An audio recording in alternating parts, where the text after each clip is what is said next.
हाँ जी, good morning students. सो बेटा कल ਆਪਾਂ ਹੈਕਸਰੋਲਿਨ ਦੀ ਥਿਓਰੀ ਕੀਤੀ ਸੀ ਜਿਹਦੇ ਚ ਆਪਾਂ ਪ੍ਰਾਈਸ ਕ੍ਰਾਈਟੇਰੀਆ ਹੈ ਜਿਹੜਾ ਉਹ ਕੀਤਾ ਸੀ, ਰਾਈਟ।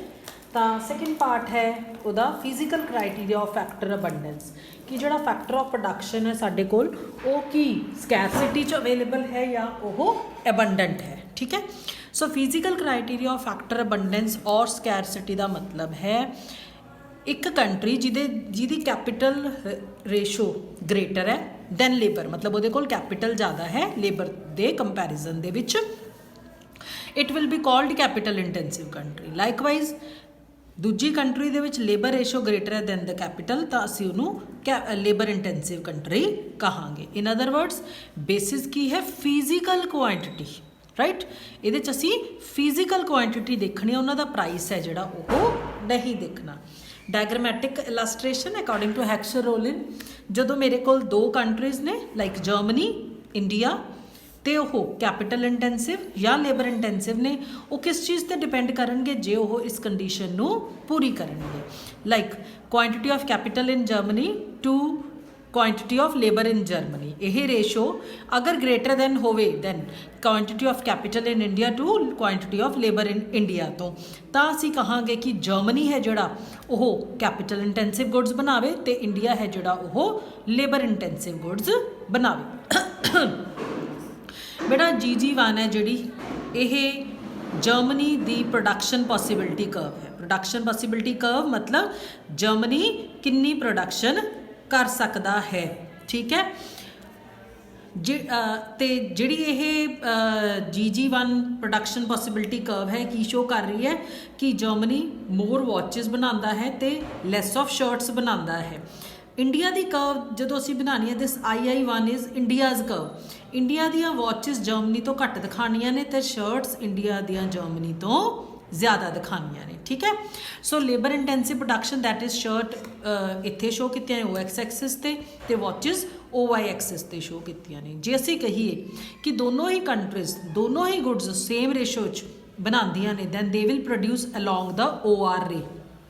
जे असीं कहिए कि दोनों कंट्रीज़ दोनों गुड्स उन्नियां ही बनांदियां ने, देखो OR रे है ना जिहड़ी सेंटर चों जांदी है, बेटा इहनूं असीं 45 डिग्री की लाइन कहने हाँ।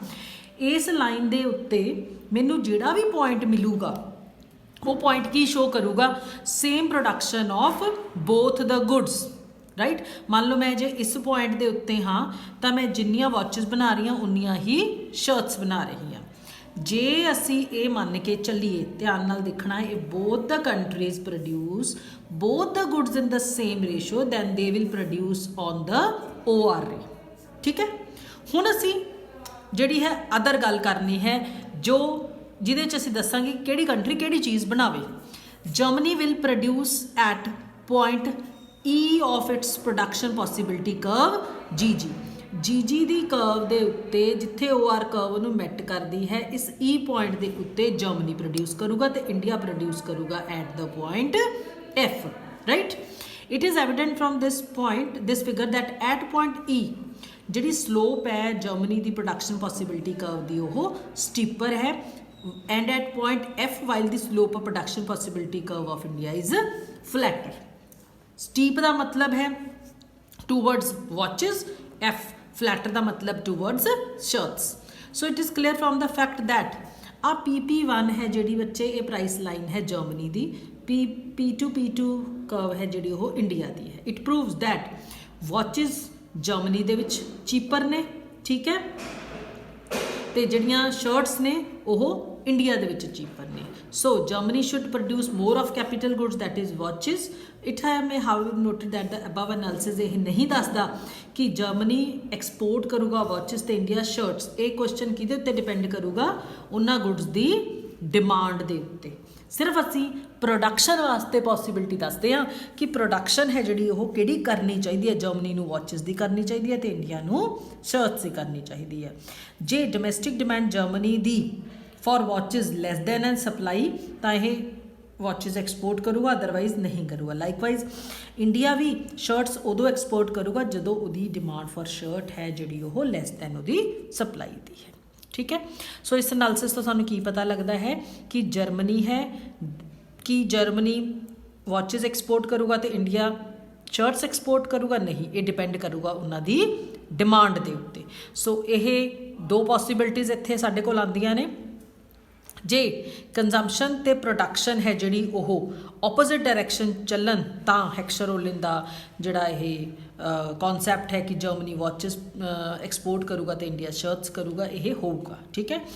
ਜੇ ਕੰਜ਼ੰਪਸ਼ਨ ਤੇ ਪ੍ਰੋਡਕਸ਼ਨ ਸੇਮ ਡਾਇਰੈਕਸ਼ਨ ਦੇ ਵਿੱਚ ਜਾਵੇ, ਮਤਲਬ ਜਿੰਨੀ ਚੀਜ਼ ਬਣਾਈ ਜਾ ਰਹੀ ਹੈ ਉਨੀ ਹੀ ਡਿਮਾਂਡ ਵੀ ਹੋ ਰਹੀ ਹੈ, ਤਾਂ ਜਰਮਨੀ ਹੈ ਰਾਦਰ ਉਹਨੂੰ ਜਿਹੜੀਆਂ ਹੈ ਇੰਪੋਰਟ ਕਰਵਾਉਣੀਆਂ ਪੈਣਗੀਆਂ ਵਾਚਿਸ, ਤੇ ਜਿਹੜਾ ਇੰਡੀਆ ਹੈ ਉਹ ਰਾਦਰ ਇੰਪੋਰਟ ਕਰਾਊਗਾ ਸ਼ਰਟਸ, ਜੇ ਉਹ ਸੇਮ ਡਾਇਰੈਕਸ਼ਨ ਚੱਲੇ। ਮਤਲਬ ਲੋਕਾਂ ਦੀ ਡਿਮਾਂਡ ਹੈ, ਜੇ ਉਹ ਜੇ ਮਤਲਬ ਸਾਰਾ ਕੁਝ ਡਿਮਾਂਡ ਤੇ ਸਪਲਾਈ ਦੇ ਉੱਤੇ, ਜੇ ਤਾਂ ਡਿਮਾਂਡ ਪ੍ਰੋਡਕਸ਼ਨ ਤੇ ਕੰਜ਼ੰਪਸ਼ਨ ਆਪੋਜ਼ਿਟ ਡਾਇਰੈਕਸ਼ਨ 'ਚ ਜਾਣ। ਆਪੋਜ਼ਿਟ ਦਾ ਮਤਲਬ ਕੀ ਹੈ? ਬਣਾ ਰਹੇ ਆ ਪਰ ਲੋਕੀ ਕੰਜ਼ਿਊਮ ਨਹੀਂ ਕਰ ਰਹੇ, ਫਿਰ ਤਾਂ ਜਰਮਨੀ ਐਕਸਪੋਰਟ ਕਰੂਗਾ ਵਾਚਿਸ ਤੇ ਇੰਡੀਆ ਕਰੂਗਾ ਸ਼ਰਟਸ।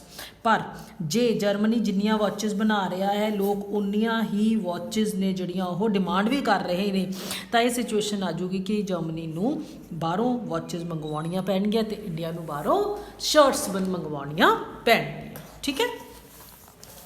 ਤੇ ਆਹ ਦੋ ਪੁਆਇੰਟਸ ਦੇ ਵਿੱਚ ਬੱਚੇ ਆਹੀ ਲਿਖਿਆ ਹੋਇਆ ਹੈ ਤੁਹਾਡੇ ਲਈ।